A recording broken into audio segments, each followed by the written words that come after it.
Assalamu alaikum jama'a, sunana Bello Galadanci da Kasar Bello. Yau za mu koya muku irin tsare-tsaren sauti na harshen Chinese. Suna da tsarin sauti guda hudu.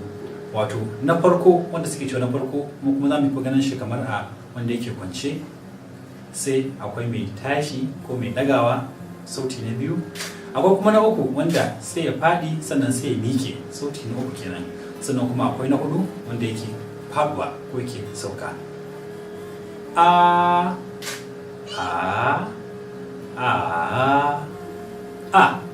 to amma bari mu kawo gwani.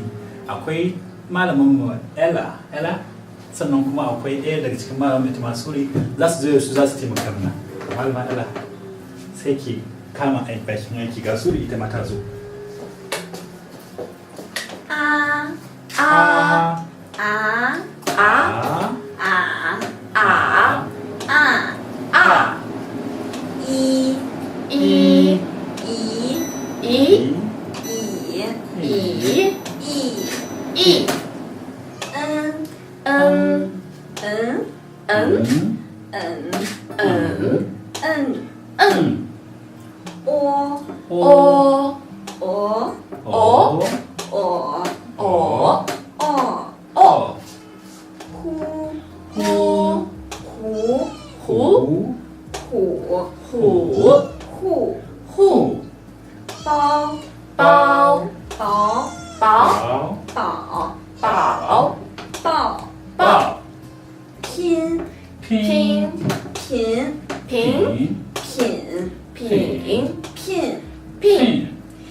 To mun gode muku sosai da malama Ella da malama Suri.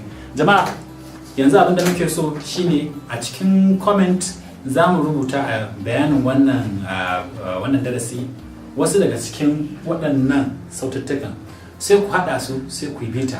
Sannan idan kuna da wani tambaya sai ku yi, duk wanda yake so zai iya hasko bidiyonsa yana bitar waɗannan wato aiki da zamu bayar domin sai mu ba shi amsa mu gaya mashi ya yi bai yi ba da kuma abin da ya kamata a gyara.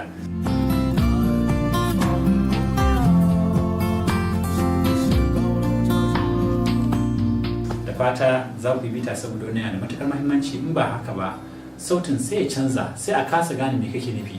Ko anan kaga kamar alal misali a Hausa akwai mata, mata, mata, gani akwai bambanci ko ba haka ba. To haka shi ma a nan China kowane sauti da yadda ake faɗansa, kuma ko ya ka bambanta shi za a yi jin shi ya zama wani abu na daban. Kaga mutum ya ce maka ban gane ba.